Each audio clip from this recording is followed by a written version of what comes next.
दोस्तों टिकटॉक की हालत यूएस के अंदर ऐसी हो चुकी है जैसे कि दांतों के बीच में जीभ रह सकती है, कभी भी कट सकती है। और टिकटॉक का भी कभी भी कट सकता है क्योंकि यूएस के प्रेसिडेंट जो बाइडेन ने एक ऐसे बिल के ऊपर साइन कर दिया है जो कि टिकटॉक को बैन करने के लिए बनाया गया है। अब इस बिल के सहारे इनके पास में 90 दिन का वक्त है। अगर 90 दिन के अंदर ये बेच नहीं देते हैं टिकटॉक को यूएस को, तो फिर तो बस समझ लो कि ये बैन ही होने वाले हैं। जहां पर खुद टिकटॉक के सीईओ कह रहे हैं, जिनका नाम जाओ जी चिऊ है, इन्होंने कहा है कि भाई देखो टिकटॉक कहीं नहीं जा रहा है, ये बैन कर सकते हैं टिकटॉक को, ये आपकी आवाज़ को भी बंद कर सकते हैं, लेकिन हमारे पास कॉन्स्टिट्यूशन है, हम वहाँ पर फाइट करेंगे। और देखो टिकटॉक को बेचने का मुझे लॉजिक लगता भी नहीं है, क्योंकि टिकटॉक सिर्फ यूएस के अंदर नहीं बाकी कंट्रियों के अंदर भी चलता है। या फिर मे भी एक स्पेसिफिक वर्जन हो टिकटॉक का जो कि यूएस के लिए ही हो, उसको ये बेच दे कि हाँ ये यूएस के अंदर चला लो, उससे फिर इनको पैसे भी मिल जाएंगे जो ये सोच रहे हैं। हालांकि ये लॉन्ग टर्म का प्रोजेक्ट है, अच्छी खासी कमाई हो सकती है इससे लंबे वक्त के लिए, तो इसको ये बेचना नहीं चाहेंगे। लेकिन हाँ अगर बेचे तो फिर यूएस वर्जन वाला ही बना दे, क्योंकि अब बिल ऐसा साइन हो चुका है। लेकिन बाकी कंट्री के अंदर तो नहीं हुआ ना ऐसा, तो वहां पर चला सकते हैं। लेकिन हर कंट्री अगर ऐसा करने लग गई तो फिर तो बाइट डांस कहीं का भी नहीं रहेगा, वो डांस ही करता रहेगा, फिर कहेगा मैं अब खुद तुम्हारे टिकटॉक पे डांस करूं। दोस्तों रिलायंस जियो दुनिया की नंबर 1 मोबाइल ऑपरेटर कंपनी बन चुकी है in terms of data traffic. मतलब जितना ज्यादा आप डेटा कंज्यूम करते हो ना, 2 GB तो लिमिट होती है आपकी, लेकिन कई लोग उससे भी ज्यादा कंज्यूम करते हैं।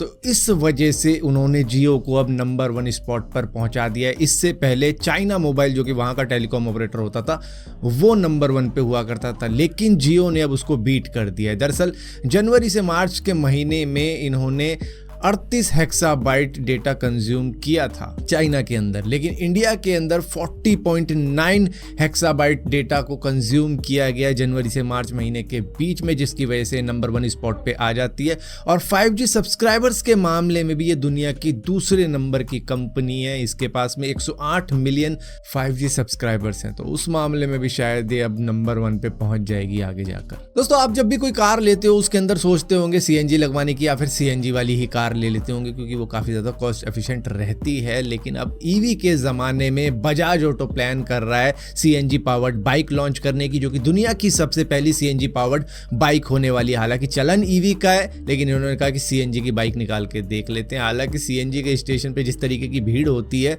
उसमें भाई बाइकों को भी अगर खड़ा होना पड़ जाए तो फिर तो भाई उनके वारे न्यारे हो जाएंगे। तो हालांकि इसकी रनिंग कॉस्ट काफी ज्यादा सस्ती रहती है, इमिशन काफी ज्यादा लो रहता है, लेकिन अगर आप इसे ईवी से कंपेयर करोगे तो फिर शायद पर किलोमीटर ये महंगी लगे, ईवी सस्ती लगे। लेकिन वही बात है, ईवी के साथ में ना लोग अब उस तरीके से कनेक्ट नहीं होना चाह रहे जिस तरीके के इंसिडेंट आ जाते हैं सामने निकलकर, जिसकी वजह से लोग कहते हैं कि भाई पेट्रोल की ले लेंगे लेकिन सेफ रहेंगे। दोस्तों इस वीडियो के अंदर आप देख रहे हो दुनिया का सबसे पहला जेट एयरक्राफ्ट जो कि इलेक्ट्रिक प्लेन है। इसका नाम है अलायंस, जिसके अंदर टोटल 9 सीट है, जिसमें पैसेंजर इधर उधर जा सकते हैं। एक तरीके का प्राइवेट जेट हो सकता है उनके लिए। और इसकी खासियत ये है कि ये आवाज़ नहीं करता, इसका 0 एमिशन है, और जो भी हवा में आवाज़ आएगी वो बहुत ही हल्की सी आवाज़ आएगी। और जितनी आवाज़ ये फ्यूल बेस्ड एयरक्राफ्ट करते हैं, मतलब उसके मुकाबले में तो ये सिर्फ 5% आवाज़ ही निकालने वाला है। और डार्क सीक्रेट ये भी है कि भाई दुनिया का जो सबसे बड़ा पोल्यूशन का रीज़न है वो एयर ट्रैवल की वजह से ही होता है। जो बड़े बड़े एयरक्राफ्ट इधर उधर घूम रहे हैं सारी दुनिया के अंदर,